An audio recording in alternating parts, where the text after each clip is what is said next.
وہ ایک بچہ آیا نا اپنی ماں کے لیے لباس لینے کے لیے، اور پہلے وہ گیا اپنے چچا کے پاس، اس کی ماں بیوہ تھی اور اس کا لباس پھٹ گیا تھا، اور وہ اپنے چچا کے پاس گیا تو اس نے دتکار دیا۔ ماں نے اس کو روکا تھا بیٹا نہ جانا، لیکن اس نے کہا کہ تیرے بدن کے اوپر جو لباس ہے وہ بھی پھٹ گیا اور جگہ جگہ سے جسم جھلک رہا ہے، تو میں اپنے چچا سے آپ کے لیے لباس لے کے آتا ہوں۔ پھر جو رویہ اس نے اختیار کیا تو واپس روتا ہوا آ رہا تھا، تو کسی نے راستے نے پوچھا کہ کیا ماجرا ہوا؟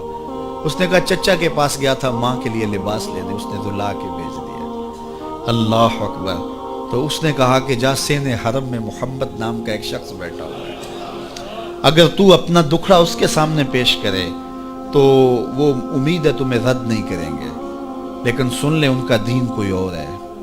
اللہ اکبر۔ اپنے ماں کے پاس آیا تو ماں کو کہا کہ چچا نے تو لا کے بھیج دیا، لیکن آپ کی حالت مجھ سے دیکھی نہیں جا رہی۔ بچہ ابھی شعور کی منزلوں میں قدم رکھ رہا تھا، پہلے بہت چھوٹا تھا، اب اس کے اندر ایک جذبات تھے بچے کے اندر۔ تو ماں نے کہا کہ بیٹا نہیں، ان کے پاس نہیں جانا، سنا ہے کہ جو ان سے ملے دین دھرم چھین لیتے ہیں اس کا۔ اللہ اکبر۔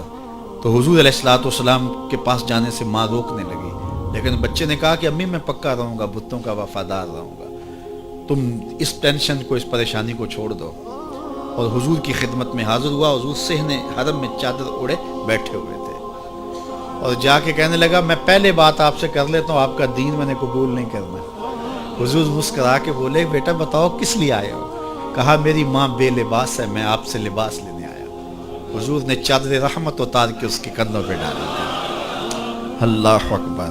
وہ واپس آ گیا اور ماں پر حضور کی چادر اڑائی۔ اللہ اکبر۔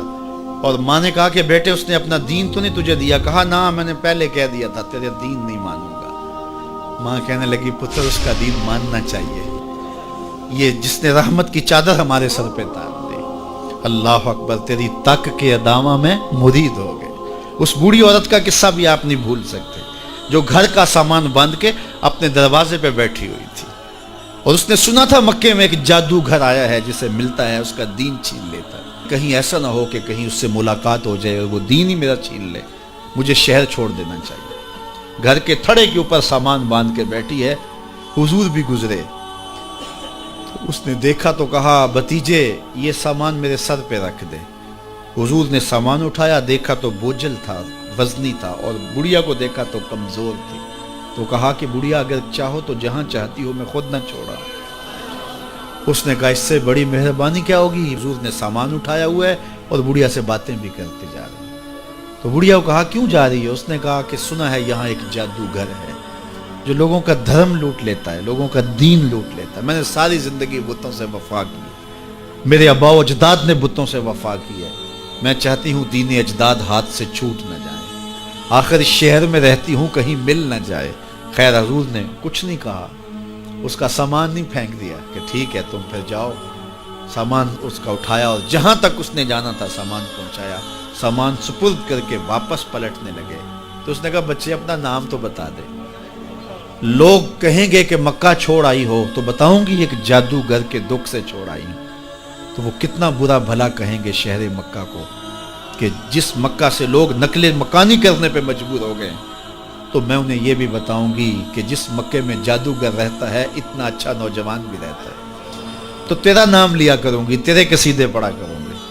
تو حضور علیہ السلام مسکرا پڑے، کہا بڑھیا جس جادوگر سے بھاگ کے آئی ہے وہ تیرے سامنے کھڑا ہے۔ اس نے کہا سچ سے آپ ہی محمد ہیں؟ حضور نے فرمایا نام میرا یہی ہے۔ تو اس نے کہا پھر آپ کا جادو میرے پہ چل گیا ہے۔ اللہ اکبر۔ تیری تک کے ادامہ میں مرید ہو گئی، لوگوں کی خدمت کریں، بوڑھوں کے کام آئیں، دکھیوں کے کام آئیں، مصیبت زدہ کے کام آئیں۔ حضور یتیم ہو کے یتیم پرور تھے، لاچاروں کی مدد کرتے، لوگوں کے گھروں میں پانی بھر کے دے دیتے، اور دکھیوں کے کام آ جاتے اور مصیبت زدوں کے کام آ جاتے۔ تو حضور سے پیار کرنے والوں، امت میں آپس میں حسد نہ پھیلاؤ، بغض نہ کرو، نفرتوں کے پہاڑ کھڑے نہ کرو، ایک دوسرے سے پیار کرو، جڑو، امت وحدہ بنے، اور اپنے ماحول کو، اپنی معاشرت کو ایک خوبصورت معاشرت کا رنگ دو، اور اپنی زندگی کو حضور کے نام کر دو۔